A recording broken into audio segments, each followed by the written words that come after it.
Écoutez, je vous souhaite la bienvenue à cette activité.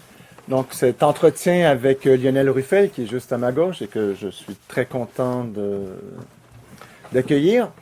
Juste avant qu'on commence cet entretien, donc on a prévu en fait autour de 40 minutes d'entretien. Évidemment, on va commencer par, je vais poser un certain nombre de questions à Lionel au sujet du livre qu'il vient de faire paraître cet hiver chez Verdier, donc en 2016, intitulé Brouhaha, les mondes du contemporain. Mais évidemment, si vous voulez vous aussi poser des questions, vous n'hésitez pas, vous levez la main, vous manifestez, et puis on espère que Lionel répondra. Avant de commencer quand même, avant d'introduire Lionel et de lui poser les premières questions sur son essai, j'aimerais quand même vous dire que l'activité de ce soir s'inscrit dans le cadre d'un ensemble d'activités autour du colloque que nous organisons et qui commence demain matin, qui s'intitule Narration contemporaine, écran, médias et documents, qui est un colloque bilingue qu'on organise dans le cadre à la fois de la chaire de recherche du Canada sur les arts et les littératures numériques, de même que dans le cadre du LINCS, donc le Leverhulme International Network for Contemporary Studies, dont Margaret Ann Hutton est la responsable. Donc, ensemble, nous avons organisé cet ensemble d'activités qui s'ouvre ce soir avec cet entretien avec Lionel. Demain et après-demain, il y a le colloque qui a lieu à l'UQAM. Et en soirée, le vendredi soir, nous avons un événement bleu-orange. Donc, nous avons une série de lectures et de performances liant littérature et le numérique. Passons maintenant à cet entretien avec Lionel Ruffel. Je vais vous le présenter. Je pense que la plupart d'entre vous le connaissez déjà, mais quand même, je vais au moins indiquer qu'il est le professeur de littérature comparée et de création littéraire à l'Université Paris 8, donc Vincennes Saint-Denis. Il est membre de l'Institut universitaire de France. Actuellement, chercheur Humboldt à l'Université libre de Berlin. Il a aussi été, l'autre année avant, professeur invité à l'Université de St. Andrews. Il est à Montréal, donc ici, pour participer au colloque sur les narrations contemporaines. Et c'est pour ça qu'en fait, qu'on a décidé de commencer ce colloque avec son livre sur le contemporain. Alors, il est l'auteur de 3 essais. Le dénouement, paru chez Verdier en 2005, est un essai autour de l'œuvre d'Antoine Volodine. Mais en fait, il n'y a pas juste Volodine qui est au programme, mais il y a aussi Guyotat, Novarina, Olivier Rollin, même un peu Echnoz, Jean-Philippe Toussaint, Chevillard, Pascal Quignard. Donc c'est un livre quand même qui tourne autour d'un imaginaire de la fin, traité par la littérature. Donc en 2005, Le dénouement chez Verdier, Volodine post-exotique chez Cécile Defaux en 2007, de même que chez Verdier, donc en 2016, Brouhaha. On lui doit aussi un collectif que nous, on a beaucoup utilisé à Figura dans le cadre de nos recherches sur le contemporain aussi, qui était Qu'est-ce que le contemporain? Donc le collectif issu d'un colloque, je crois, de 2010, publié chez Cécile Defaux. Et donc c'est bien le même Lionel Ruffel qui, de Qu'est-ce que le contemporain? Propose une réflexion beaucoup plus large, cette fois-ci qu'un seul, que l'introduction et que la participation à un collectif, mais donc un essai sur les mondes du contemporain intitulé Brouhaha. Je vais vous citer le 4e de couverture, ça va vous donner un peu une idée, parce que la première question que moi je me suis posée en recevant l'ouvrage, c'est mais diantre, pourquoi Brouhaha? Alors ça, c'est ma première diantre. Dans ma tête de bon québécois, diantre revient régulièrement. Je vais répondre parbleu. Ouais, il faut à tout prix. Donc, on peut quand même citer le 4e de couverture. Alors, voici ce que dit, ce qui est écrit sur le 4e de couverture. Lorsqu'on entreprend d'enquêter sur le contemporain, c'est une myriade de données, parfois contradictoires, qui s'imposent. Un véritable brouhaha, d'où évidemment le titre. Mais de ce brouhaha, une dynamique se dégage, une dynamique de décentrement, de débordement, de décadrage, instituant un nouvel imaginaire. Alors, évidemment, la première question que je veux lui poser, c'est quel est ce nouvel imaginaire et en quoi est-ce qu'il y a là un imaginaire, en quoi est-il nouveau? Alors, je peux poser la deuxième question tout de suite parce qu'en fait, d'une certaine façon, il y a là un écho. Moi, ce que j'ai beaucoup apprécié de l'ouvrage, notamment, c'est ce rapport au titre. Parce que donc, déjà, Brouhaha, on est un peu pris de court en disant, bon, alors que vient faire le brouhaha? Bon, on comprend quand même l'agora, les voix qui se répondent, pas toujours de façon cohérente ou non.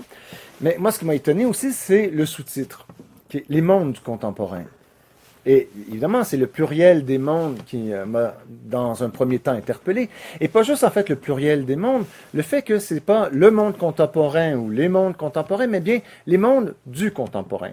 Et donc, peut-être que j'aimerais bien comprendre de quelle façon ce rapport-là au monde contemporain, au monde du contemporain s'articule, bien sûr, dans ce brouhaha de voix qui est ce qu'on reçoit, bien sûr, dans la sphère publique ou encore les espaces publics. On reviendra sur cette question. D'abord, merci Bertrand de me permettre de parler du livre en introduction de ce colloque. Alors, je peux répondre presque d'un point de vue narratif sur ce qui s'est passé depuis Qu'est-ce que le contemporain, qui était une question beaucoup plus franche, avec probablement l'ambition d'y répondre, et d'y répondre en disant quelque chose comme le contemporain c'est ceci ou cela ou le reste, et brouhaha, les mondes du contemporain. C'est-à-dire qu'effectivement, au départ, en tant que contemporanéiste, en tant que spécialiste de littérature contemporaine, et même ça mériterait d'être interrogé, parce que c'est pas exactement la même chose au Québec et en France. Et je dois dire que la première fois que je suis venu au Québec en tant que jeune doctorant, j'ai découvert une tradition universitaire qui était beaucoup plus ouverte à l'accueil de la littérature contemporaine. Mais dès que je me suis engagé dans la recherche sur la littérature contemporaine, j'ai voulu me poser la question de ce que voulait dire contemporain dans littérature contemporaine, puisque au fond, très vite, je me suis aperçu que les méthodes qu'on employait pour étudier la littérature n'étaient pas forcément adaptées au caractère tout simplement vivant, en devenir, en fabrique du contemporain. Donc, au moment où j'espérais avoir un poste, et puis finalement ça s'est passé, en 2007, je me suis posé cette question parce que je savais que c'est la question que j'allais me poser en candidatant à des postes sur la littérature contemporaine, d'arriver devant des étudiants et de me dire, bon mais ok, c'est quoi, qu'est-ce que j'entends par littérature contemporaine? Il se trouve que probablement, sans le savoir, complètement consciemment, à ce moment-là, l'adjectif contemporain était en train d'un peu de se substantiver. Et on commençait à parler du contemporain. En tout cas, moi, je commençais à en entendre parler. Peut-être d'autres le faisaient précédemment, hein, mais moi, je commençais à entendre parler du contemporain, non plus de littérature contemporaine, d'art contemporain, de danse contemporaine, etc., etc. Donc, ce moment où on décide de proposer ce colloque, qu'est-ce que le contemporain, je ne savais pas à ce moment-là qu'on était dans la continuité d'autres tentatives hyper plurielles, très très diverses dans le monde. On était déjà les 4 ou 5e ou 6e ou 7e, que sais-je, parce que l'enquête n'est pas exhaustive, à se poser cette question de qu'est-ce que le contemporain?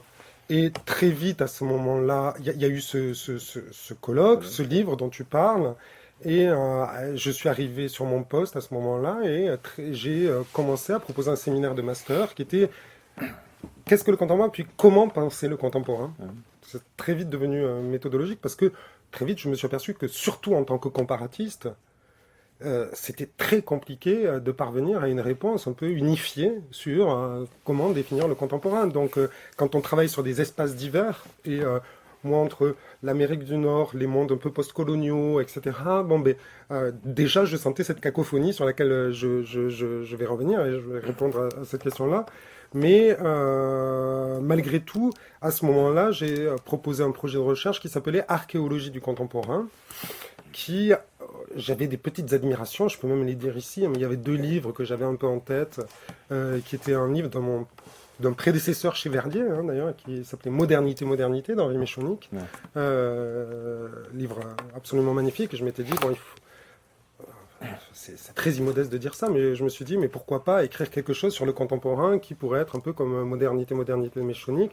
Et il y avait Les origines de la postmodernité de Perry Anderson. Donc il y avait une dimension un peu archéologique disons, étant dans cette dimension archéologique, il allait de soi que le postulat, c'était que le contemporain était un concept.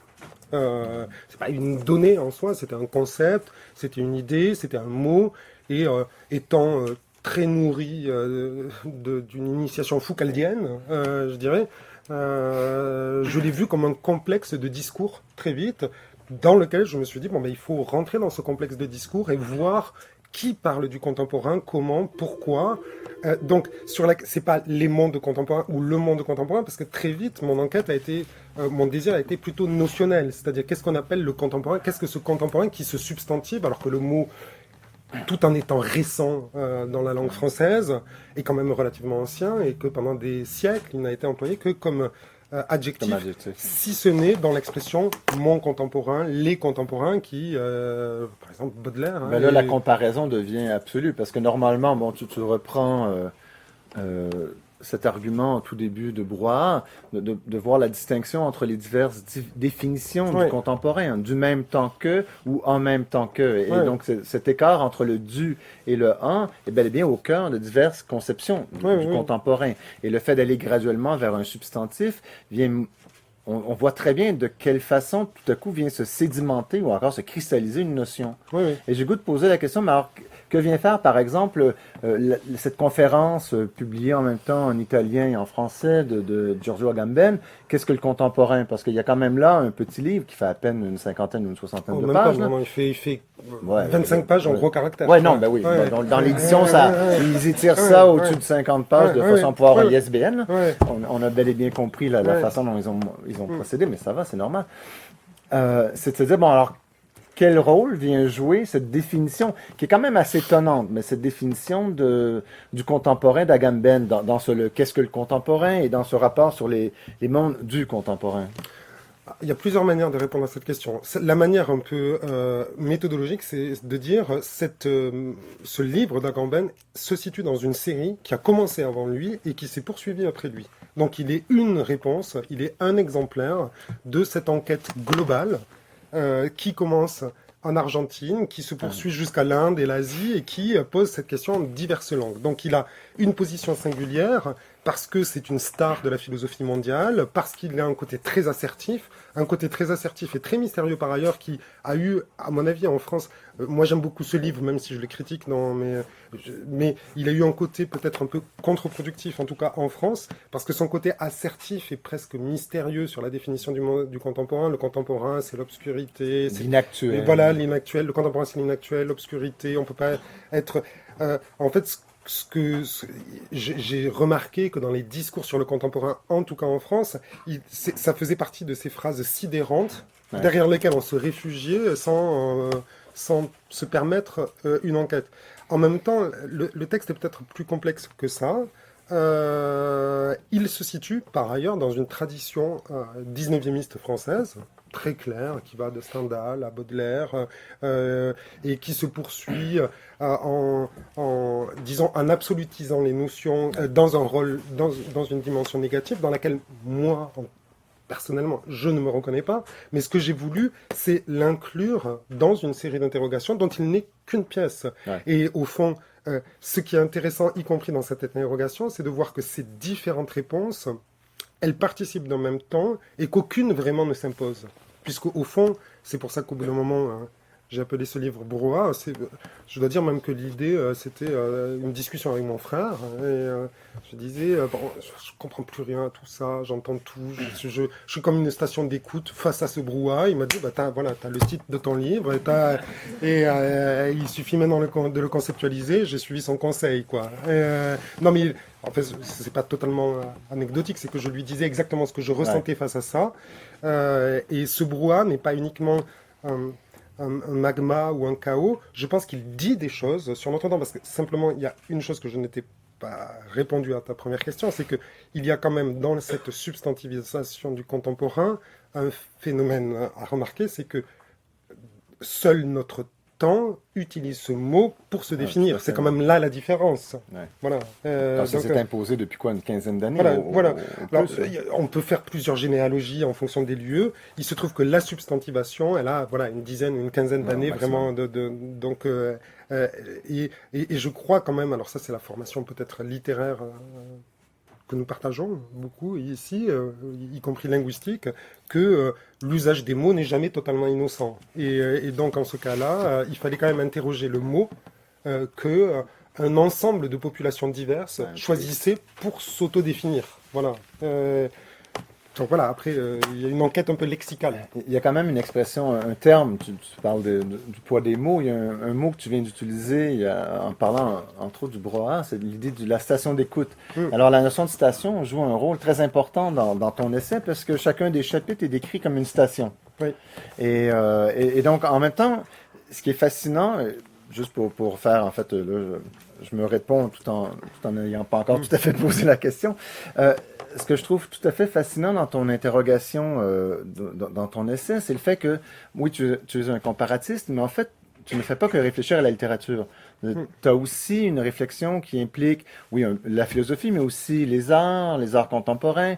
Donc, vraiment, tu circules d'un univers à l'autre et tu arrives en fait à faire la synthèse de diverses conceptions du contemporain et des pratiques artistiques contemporaines. Donc, dans ce sens-là, il y a un certain éclectisme chez toi qui fait en sorte que tu arrives à négocier ce rapport entre littérature et art. Et dans ce sens-là, ça permet une très grande ouverture. D'ailleurs, si on regarde les stations donc tu as choisi, alors on se balade en fait de le Centro de Expresiones de Rosario en Argentine, Beaubourg à Paris, le programme de doctorat en sciences, en histoire de la conscience de Santa Cruz, donc de UC Santa Cruz. Où tu as été Où étudiant. j'ai été étudiant. L'Université de Birmingham, dans le cadre entre autres du Center for the Contemporary Cultural Studies, Santiago de Chili, etc. En fait, ce qui est fascinant de ton essai, c'est que chacune des interrogations, chacune de ces stations, en fait, commence avec un lieu précis. Donc, on est d'emblée, on est et spatialement et temporellement ancré dans une définition, dans une pratique, dans un milieu très précis. Et en même temps, je me dis, tiens, c'est quand même tout à fait fascinant parce que on parle du contemporain qui est un imaginaire, disons-le comme ça, qui se définit d'abord et avant tout par le temps. Et on aurait pu se dire, mais alors pourquoi ce ne sont pas 6 temps? Pourquoi 6 stations? Alors pourquoi?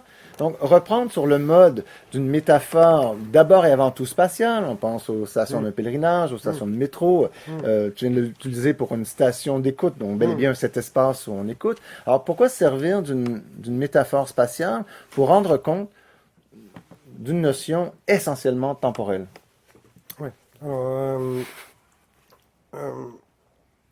je crois qu'il y a une... Je me souviens pas de tête de ce passage de Foucault que je cite à la fin du livre où il dit combien la représentation temporelle est avant tout une représentation spatiale. C'est-à-dire que effectivement, mais c'est pas la meilleure manière d'y répondre. Je crois que la meilleure manière d'y répondre, c'est que face à ce brouhaha, ce qui m'a importé, c'était de trouver une forme qui soit honnête avec mon objet et ou éthiquement juste avec mon objet. Alors là aussi, c'est pas très modeste de le dire comme ça. Et cette forme éthiquement juste, elle n'a pas été facile à trouver. Certains amis, dont certains présents ici, m'ont aidé à y réfléchir à cette forme. Et je voulais partir des singularités, partir des singularités et partir d'une matérialité de la création d'un concept, de la co-création et de la coexistence d'un concept. Et donc je voulais partir des lieux parce que très vite une interrogation ontologique sur le temps aurait probablement replié sur le concept mes propres tendances ou ma propre vision du concept. Et donc, je voulais absolument partir des lieux et partir d'expériences concrètes. Partir de lieux et d'expériences concrètes qui avaient permis que s'élabore globalement, puisque finalement, il y a, dans cette même logique, il y a quand même la logique de la globalisation d'une dispute. En fait. De la globalisation d'un débat, globalisation qui va de l'Amérique latine à l'Inde, à l'Europe, etc. Et je voulais rendre compte de ça. Donc la question de la localisation était totalement essentielle dans ce cas-là. En même temps, ces stations sont des stations qui sont à la fois ancrées. Je veux dire, ça part en Argentine, ça passe à Rouen, ça va à Venise, c'est très situé. Mais elles sont aussi des stations un peu conceptuelles puisqu'elles sont autour de grands... mots, couverture ou concept, donc l'exposition, la publication, l'archéologie, les médias, et voilà. Je dois dire que j'ai énormément à éliminer. Enfin, je disais tout à l'heure des personnes ici, mais Jean-Max avait lu une première version, il y avait beaucoup plus de choses, et tous les gens qui l'ont lu avant m'ont dit il faut parvenir à retrouver une économie du livre. Donc, il y a aussi cette contrainte de faire un objet à un moment qui oblige à trouver une forme, mais de réfléchir formellement à être au plus près de son objet. Voilà. Donc c'est un peu ce qui a motivé cette forme de l'enquête localisée. Mais quand même, ce qui est bien, c'est le fait que on reste pas cantonné dans une réflexion sur le temps, par exemple. Ah oui, On n'est pas en train de refaire du Paul Ricoeur. mm. On n'est pas en train de s'inscrire dans une narrativisation, encore dans une histoire linéaire d'une notion. Donc, dans ce sens-là, j'aime bien le fait qu'il y ait question d'une notion qui est essentiellement une notion temporelle, mais tu ne la traites pas en fonction du temps, tu la traites plutôt en fonction des espaces et des lieux.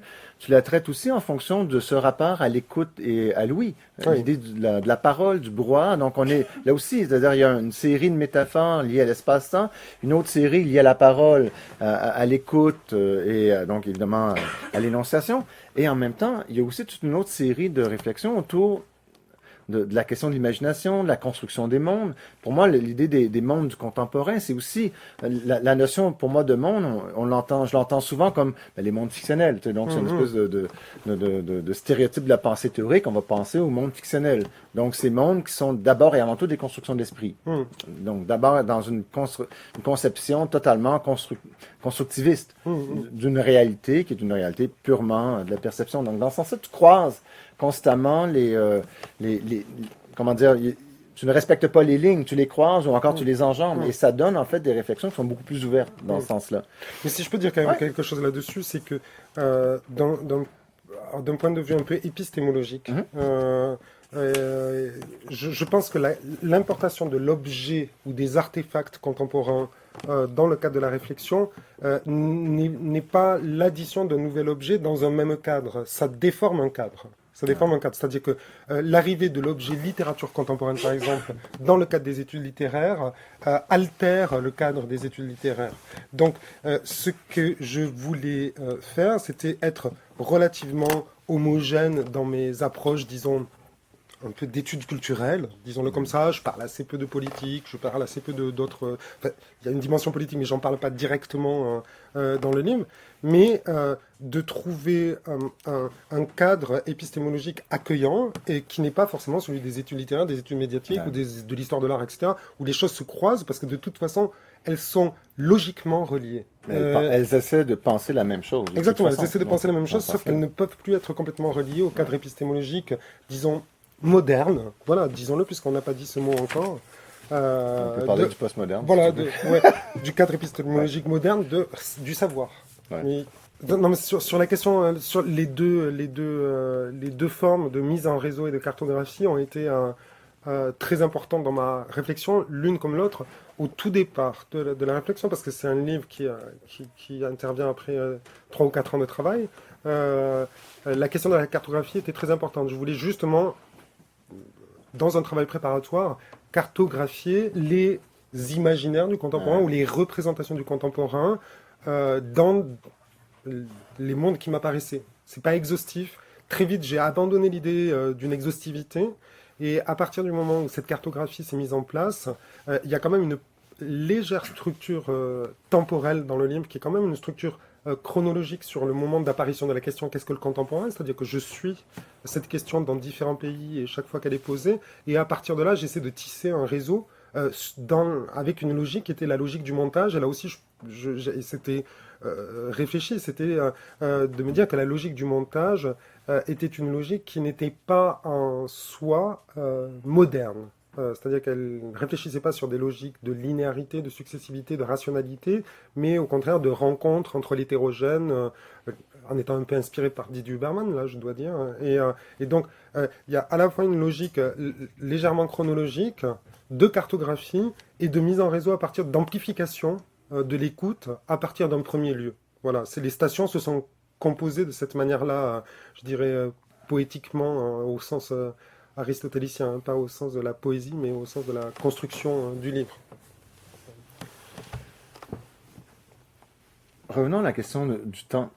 Bon, tu viens un peu de l'évoquer, c'est-à-dire par le biais de cette chronologie quand même assez... En fait, on progresse, mais en même temps, on fait on fait des retours en arrière. C'est pas une progression qui se veut tout à fait linéaire, mais justement, la conception du temps à laquelle que tu mets de l'avant n'est pas une conception du temps qui est linéaire, qui respecte une chronologie. Et il y a une notion, moi, à la page 25 que j'ai trouvée tout à fait fascinante, c'est celle du compagnonnage, de penser le temps en fonction du compagnonnage. Et je te lis à la page, donc page 25, ensuite page 29, parce qu'il y a un complément de la réflexion sur le compagnonnage là. Donc, composer un monde commun nécessite un certain compagnonnage du temps. Le compagnonnage du temps compose le monde commun. Et il y a une logique qui se dégage avec le temps, avec les temps ensemble. La conception de l'histoire travaillée par le contemporain conteste aussi l'historicité moderne, fondée, elle, sur une séparation, une séquentialité, une successivité. Et la suite, il s'agit de comprendre le contemporain comme la levée, la suspension de la représentation du temps comme flèche. Il renoue avec ce qu'est le temps, hétérogène, mélangé, que ce soit sur le plan des subjectivités et des collectivités. Peut-être j'aimerais t'entendre un peu plus sur ces très belles phrases, sur cette idée du compagnonnage, qui a l'air d'être tout à fait s'inscrire dans une réflexion de Michel de Certeau, par exemple, sur... Oui. Alors, de toute façon, au départ, il y a cette interrogation lexicale, c'est-à-dire que veut dire contemporain et que veut dire le cum avec, et est-ce que ça veut dire avec le temps présent, ce qui peut être une définition de contemporain, c'est-à-dire juste cette adhésion au temps présent, ou assez vite, ce qui m'est apparu dans les réflexions que j'observe, parce que finalement j'ai beaucoup plus édité, composé moi-même ce que j'ai trouvé ailleurs, que produit une pensée très claire sur la chose, mais la vision qui revenait le plus souvent dans les discours théoriques, mais dans les pratiques artistiques aussi, c'était l'idée d'une assemblée des temps pris ensemble, contemporains comme les temps ensemble. Ce qui voulait dire une représentation du temps qui était plus totalement cette représentation moderne. Il se trouve que dans la représentation collective par un terme, on passe quand même de moderne à contemporain. Donc, qu'est-ce que veut dire ce passage lexical de moderne à contemporain? Donc, il faut analyser assez précisément. Alors là, il y a des textes qui aident sur la modernité. Il y a le texte de Jauss qui est très très important et qui dit exactement le temps moderne, c'est un temps qui établit une frontière. Qui établit une frontière entre l'avant et l'après, qui établit une frontière entre des mondes, c'est le temps frontière, le temps moderne.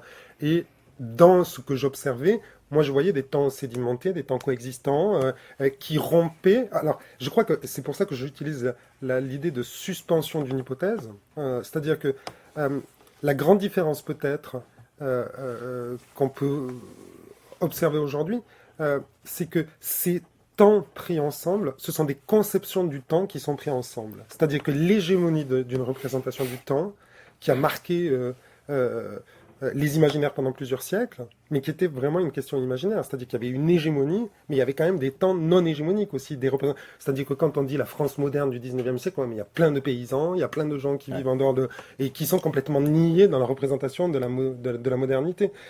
Il me semble que ce qui caractérise d'un point de vue temporel la représentation du temps dans le mot contemporain, c'est la coexistence de représentations différentes du temps, ce qui fait que la flèche du temps, alors ça je l'emprunte à Latour, c'est dans Nous n'avons jamais été modernes, un texte déjà ancien, mais remarquable, la flèche du temps n'est qu'une des potentialités des représentations du temps. Il y en a d'autres, elle n'en est qu'une actualisation. Voilà. Elle est totalement hégémonique par contre. Elle n'est pas si hégémonique, c'est-à-dire que je crois qu'aujourd'hui elle l'est beaucoup moins parce que la participation au débat sur l'identité collective est beaucoup plus diverse et elle est beaucoup plus représentée. Et donc cette assemblée des temps, elle est aussi une assemblée des collectivités humaines qui participent au présent. En fait, ce rapport à cette très clairement cette complexité du temps présent. Oui. Donc, on peut pas... Évidemment, l'idée de la flèche et de la ligne vient simplifier ce rapport au temps que nous avons, tout comme la montre et les aiguilles qui tournent. Il y a une simplification d'une très grande force symbolique, ceci dit, une simplification d'une réalité qui, elle, est d'une complexité tout à fait importante. Et on pense à des effets que ce soit de l'ordre du ressentiment, de la revenance. Donc, il y a quand même énormément de manifestations de cette tension au cœur même du temps. Et il y a quand même, je pense, la dernière station, moi, qui m'a beaucoup intéressé, donc sur les 6 stations qui sont développées, la dernière tourne autour d'une archéologie du présent. Donc, la notion même d'une archéologie qui vient quand même bel et bien nous dire, voilà une interrogation, une discipline ou alors un regard, si on n'est pas tout à fait dans la discipline archéologique, au moins dans un regard, qui nous dit alors, nous pouvons retrouver des traces du passé au présent, nous pouvons manifester au présent des relents de formes passées. Alors, j'ai goût de t'entendre un peu plus sur cette idée de l'archéologie du présent et d'une certaine façon de voir de quelle façon est-ce qu'elle se lie à une autre des sections, une autre des stations qui, elle, tourne autour de la notion de postmodernité. Parce que quand tu rentres dans cette discussion sur la postmodernité, tu reprends le débat américain qui a eu lieu autour de, notamment, Lyotard et Habermas, mais surtout la façon dont un certain nombre de chercheurs établis à ce moment-là sur la côte ouest, ont pensé ce rapport-là à la modernité, à la postmodernité, notamment des gens comme Frederick Jameson, Donna Haraway et les autres, autour donc organisé en fait autour d'un programme de doctorat qui était le History of Consciousness Program, donc le programme d'une histoire de la conscience. Bon, pour avoir été là une année, moi, j'étais fasciné par, mais comment peut-on faire l'histoire d'une conscience? Comment la conscience peut-elle être...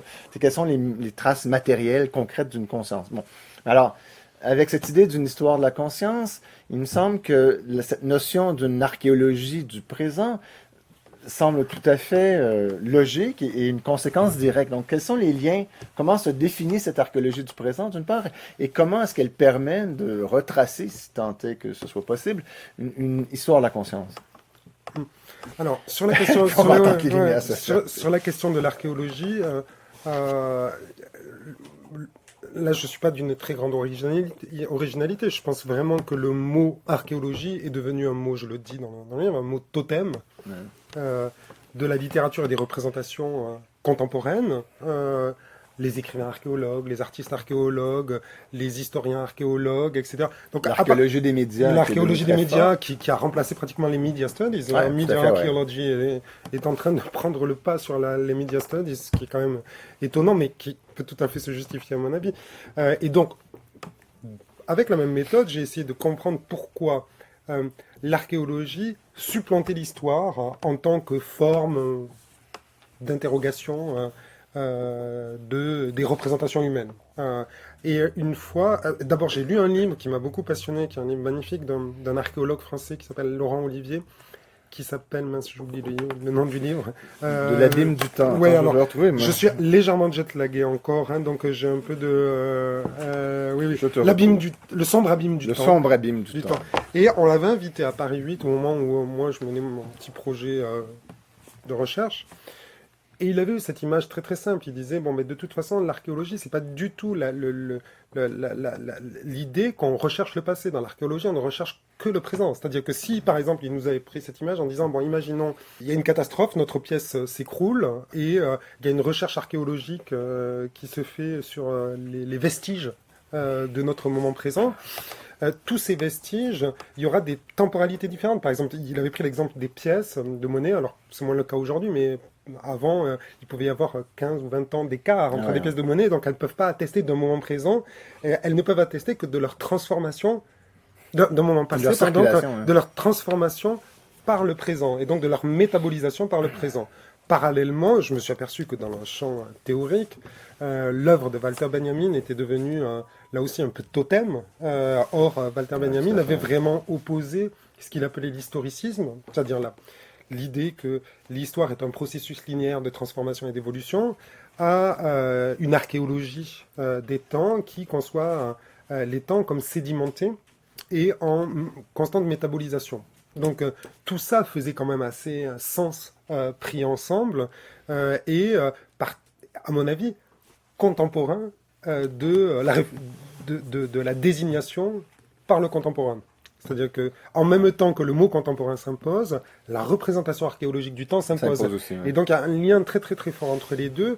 Et Notamment parce qu'en fait, elle parle de deux temps constamment, et ouais, non pas d'un temps qui avancerait, comme l'histoire semble le faire, ouais, mais plutôt par la force des choses. Au présent, nous recherchons, ouais, dans un lieu donné, des traces, quelles mm, qu'elles soient, d'un passé. Et donc là, le système d'une double temporalité à l'œuvre ouais, ouais, vient complexifier tout le ouais, c'est ça. rapport Ouais, au temps. c'est ça.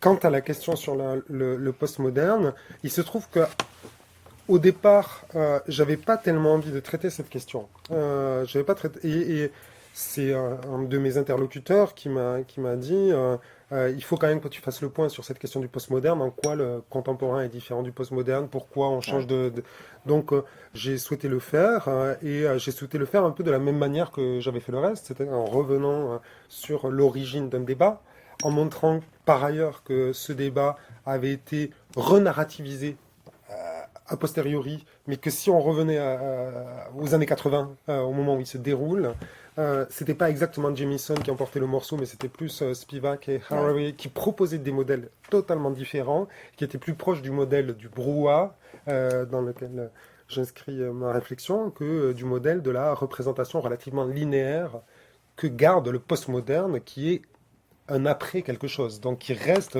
complètement attaché à une représentation moderne du temps. Ouais. Voilà. On a quand même ce lien entre, juste dans les préfixes, très Mm. clairement, on va du post au cum. Oui, oui. On voit très bien comment l'un inscrit une linéarité, on est dans l'après, Mm.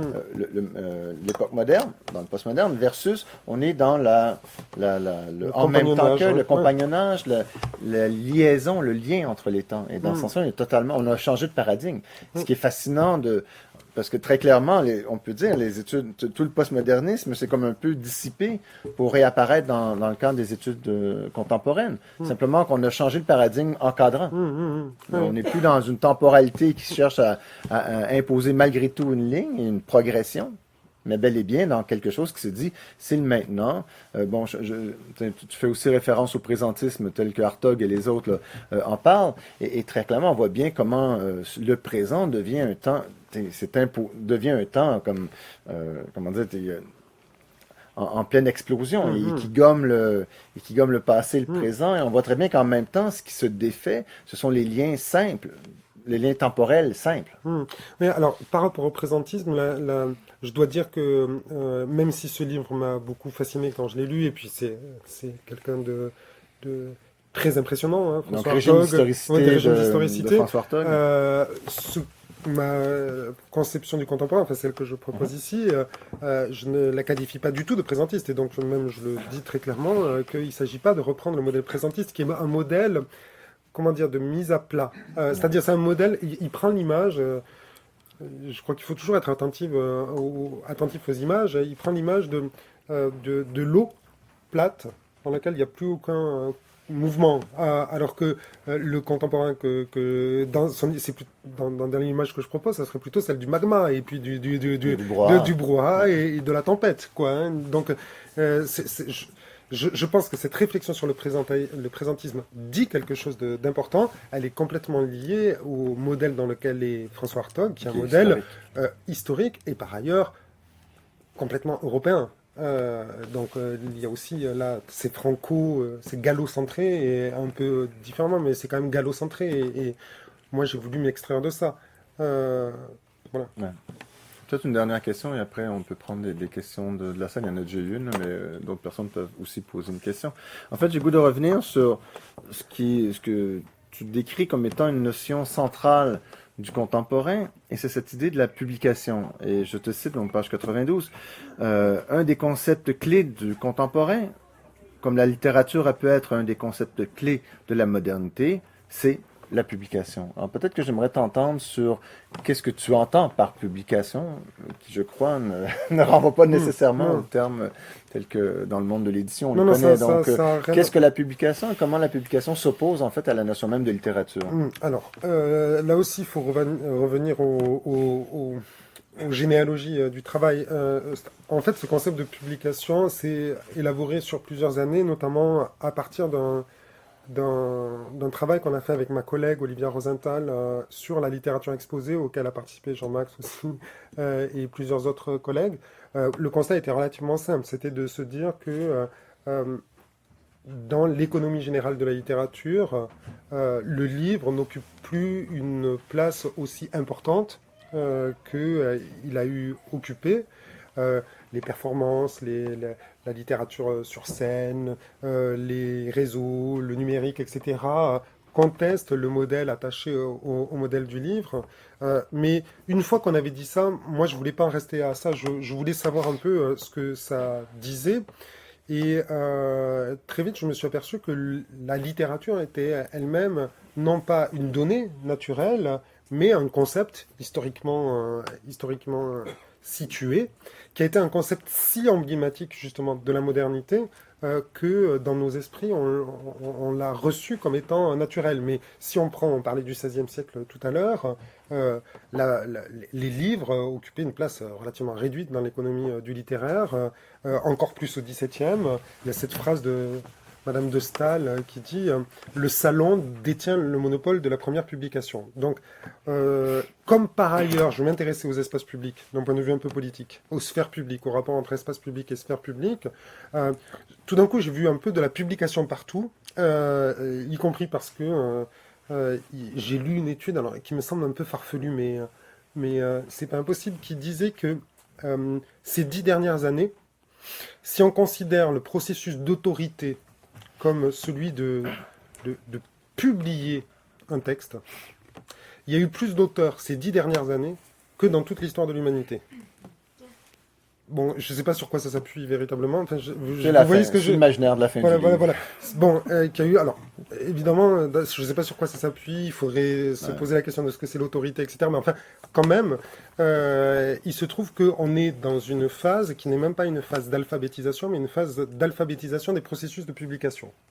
Or, ce passage de l'expression privée à l'expression publique, de l'espace privé à l'espace public, me semble absolument déterminant pour comprendre ce qui se passe. Ouais. Voilà. Et pas uniquement d'un point de vue littéraire, d'un point de vue littéraire aussi, mais pas uniquement d'un point de vue littéraire. Donc la publication est un concept relativement large qui interroge euh, euh,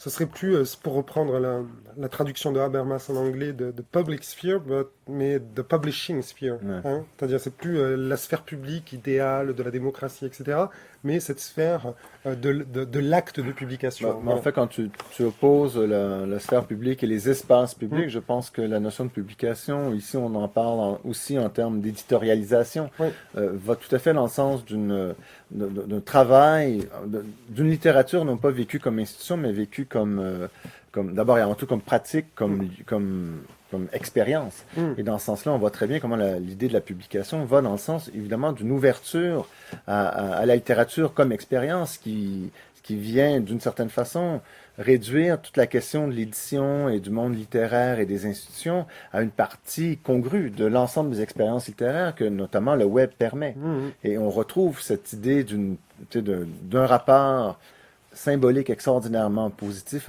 qui est littéraire dans tous ces espaces qui existent, qui n'ont plus rien à voir avec l'institutionnalisation de la littérature telle qu'on la connaît, on l'a connue au XXe siècle, au XIXe, mais au XXe au XXe siècle d'une façon vraiment marquée. Mm. Oui, alors ça, c'est juste pour quelque chose. Quand tu lisais la quatrième de couverture et que dans la quatrième couverture, il est affirmé qu'une même logique se dégage, et peut-être vous en doutez après tout ce que j'ai dit, qu'une même logique se dégage, mais c'est celle-là exactement, ça serait de dire, dans toutes les stations, tous les objets, ou les hyper-objets, disons, que j'ai essayé d'étudier, cette logique, c'est la, la fin, ou disons la suspension d'une représentation hégémonique au profit à- d'une pluralité de représentations qui sont coexistantes et parfois conflictuelles. Donc si on prend la littérature, c'est le fait que l'industrie du livre, qui se porte hyper bien par ailleurs, hein, c'est-à-dire que ça ne conteste pas le fait que l'industrie du livre se porte bien. Elle se porte bien, il n'y a jamais eu autant de livres vendus, Ouais. elle est différente, mais elle ne se porte très bien, mais elle est contestée par d'autres imaginaires du littéraire. Voilà, et c'est ça la même logique. Voilà. En fait, moi qui travaille beaucoup dernièrement sur l'imaginaire de la fin du livre, c'est clair que oui, la littérature se porte bien, mais elle sent cette menace qu'elle a complètement intériorisée. Et on entend constamment parler, ça y est, c'est la fin du livre, le livre sera père de son territoire au profit des liseuses, et ainsi de suite. Et on voit très bien que ça n'a rien à voir avec la pratique d'une part, parce qu'en termes de nombre, il n'a jamais paru autant de livres, il n'a jamais publié autant de livres, d'une part. Et d'autre part, ce qui est fascinant, c'est de voir comment ce que moi je nomme des pratiques illittéraires, donc toutes ces pratiques en marge, apparaissent non pas comme étant un effet justement de cette littérature comme expérience qui est extraordinairement foisonnante, mais ceci est perçu par la littérature comme institution comme étant une menace. Et donc la fin du livre vient du fait que les pratiques littéraires sont plus importantes et sont plus dynamiques que la littérature elle-même qui se vit comme institution, qui elle, en fait, repose sur son socle et est très contente d'être sur des blocs de pierre. Et donc, on voit très bien cette tension-là apparaître, mais moi, c'est ce que j'essaie de formuler dans ce rapport à l'imaginaire de la fin du livre, c'est-à-dire le lien entre les pratiques marginales qui sont extraordinairement foisonnantes et qui apparaissent comme des menaces à une littérature qui elle-même se dit menacée de toutes parts. Et qui dit donc le livre est menacé, quand le livre n'est pas du tout menacé. C'est un effet total, c'est un effet de surface. Est-ce que des questions? Johnny Rogers a une question. Oui, bon, alors, si je ne me trompe pas, Bertrand, le contemporain, tu l'as introduit comme une chose nouvelle. Mais si, comme tu dis, Lionel, il n'y a pas de flèche du temps, et si il n'y a pas de séquence, le contemporain, c'est une attitude vers le temps, alors cette idée du contemporain comme une chose nouvelle, c'est pas possible.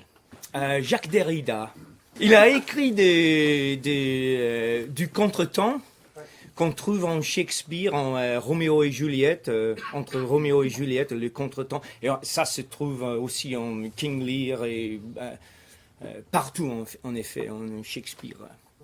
On peut considérer cette contretemps comme une figure de contemporanéité, alors, selon toi. Alors, c'est très bien que tu poses cette question parce que depuis que je entamé des études sur le contemporain, c'est-à-dire même dans le dénouement, l'idée c'était d'éviter la question du nouveau.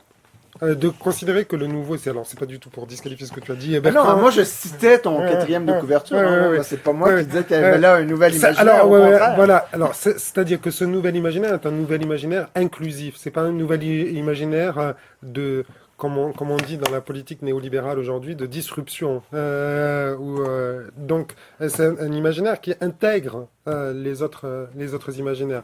Et ce débat, c'est un débat que j'ai en ce moment avec un groupe aussi de philosophes qui est, disons, entre la Grande-Bretagne et l'Allemagne, qui sont des néo-futuristes, en fait, je pourrais dire, les accélérationnistes, qui sortent d'ailleurs un livre en ce moment en allemand et un numéro de revue en anglais sur le post-contemporary. Et effectivement, la catégorie de post-contemporary peut pas être incluse dans la représentation que je fais du contemporain. Mais cette représentation que je fais du contemporain, c'est la représentation que je donne du contemporain. Je ne dis pas que c'est le contemporain. Mais effectivement, la question de l'après ou du nouveau ne peuvent pas être structurantes dans cette représentation du temps. Oui, je suis tout à fait d'accord. Et en ce sens-là, le dénouement, en fait, c'était pour dire, donc, une certaine logique dans ce parcours, hein, c'était le début et la fin ensemble. Un dénouement, en fait, c'est la collusion du début et de la fin. Et c'était quand même ce livre, Le Dénouement, inspiré par le spectre de Marx de Derrida, qui citait The time is out of joint. Donc, voilà. Donc, finalement, il y a, donc, il y a une logique à ça, quoi. Est-ce qu'il y a d'autres questions, Lionel? Sur le post-contemporain. Du coup, voilà, c'est comment toi tu entends en quelque sorte l'idée du post-contemporain, puisque tu dis bon, je peux pas l'inclure, mais alors comment tu le Alors, et quand même, il faut quand même que je dise ce que ça veut dire, parce que je pense que aucun d'entre eux, que ce soit Sohail Malik ou les accélérationnistes, etc., ne sont vraiment satisfaits par cette notion de contemporain. Et d'ailleurs, en allemand, ils appellent ça der Zeitkomplex, le complexe temporel, et qui Zeitkomplex traduit exactement contemporain, par ailleurs. Donc c'est très bizarre, parce que le titre et le sous-titre du livre s'opposent. Bon, je ne vais pas rentrer dans des questions lexicales, mais pour dire ce qu'il postule par là, en fait, et c'est quelque chose qui fera écho à ce que je t'entends dire, Bertrand, depuis plusieurs années, hein, c'est qu'en fait, la temporalité déterminante est le futur. La temporalité déterminante depuis, disons, l'emprise des technologies et du capitalisme avancé, et le futur, et ils prennent plusieurs cas, donc un qui était cher, puisque c'est celui de Minority Report, avec la police préemptive, hein, mais qui est ce dont on parlait, je crois, hier, alors maintenant je suis un peu perdu, mais sur la question que quand on tape, non, ce matin, que quand tu tapes une recherche dans Google, ça finit ta recherche avant que tu l'aies tapée, donc l'algorithme, et donc ce futur qui est un futur potentiel, donc fictionnel, ils appellent ça hyperstition, c'est un futur potentiel qui de fait va produire un présent actuel, qui va actualiser un présent qui, sans cette potentialité du futur, n'aurait pas existé. Et donc, qu'on est à nouveau dans une forme de... Alors ça, ils le disent pas comme ça, mais qu'on est dans un futurisme, mais très concret. Alors, il paraît qu'ils ont beaucoup travaillé sur la finance aussi, comme tu sais, et donc, effectivement, j'ai toujours pas compris ce que c'était la finance à haute fréquence, mais la finance à haute fréquence, c'est le fait de parier sur des valeurs, l'évolution de valeurs pour gagner de l'argent sur le présent, mais du coup, cette évolution de valeur n'aura pas lieu, puisque dans le présent, on va le modifier. Donc, bon, je n'ai pas bien compris, mais ouais, voilà, c'est tellement rapide que... Et donc, c'est quand même des théories très, très, très intéressantes. Hein. Leur approche n'est pas du tout la mienne, en ce sens que ils veulent donner des conséquences politiques à cette réflexion en disant, maintenant qu'on sait que les forces capitalistiques utilisent le futur pour influencer le présent, accélérons nous-mêmes pour donner nos propres potentialités à cela. C'est très intéressant, c'est un débat auquel je me prépare. Armen est un copain, et c'est un débat, et je crois qu'il apprécie mon livre, moi j'apprécie le sien. Voilà, on n'est pas sur le même plan. Je dois dire que si j'avais découvert ça avant, j'en aurais sûrement rendu compte dans Brouhaha. Et bon, voilà, il se trouve que c'est pour le coup, parfois le temps s'arrête quand même. Vraiment, c'est le temps d'écriture s'arrête. Et on peut pas rendre compte de ce... Là, il y a un côté où le futur n'a pas préacté ce que j'allais dire après, quoi. Il n'y a pas un logiciel d'autocomplétion ouais, c'est dans ça, ton livre voilà. on Oui, mais écrit la dernière station. Ce qui est très passionnant, c'est que ça fait maintenant, depuis 2012 ou 2013, je crois que le manifeste accélérationniste, c'était 2013, il y a eu énormément de choses qui se sont faites entre le Royaume-Uni et l'Allemagne sur ces questions du présent. Leur postulat est de dire le présent n'existe plus. En fait, voilà, il n'existe plus. De toute façon, il est préempté par le futur, donc il n'existe pas. Et on vit dans un temps par ailleurs complètement fictionnel et qui fait disparaître le présent. Voilà, je trouve ça très intéressant. Je trouve ça pas si contradictoire que ça avec ce que je propose. Mais... Voilà. Écoutez, comme il est rendu maintenant 7h30, c'est le temps. Nous sommes dans un imaginaire du temps. C'est le temps de s'arrêter, donc j'aimerais te remercier pour cet entretien. Je vous remercie aussi d'avoir été là pour nous écouter. Et puis demain matin, nous recommençons à 9h moins quart. Ok, c'est moi qui vous remercie. Merci.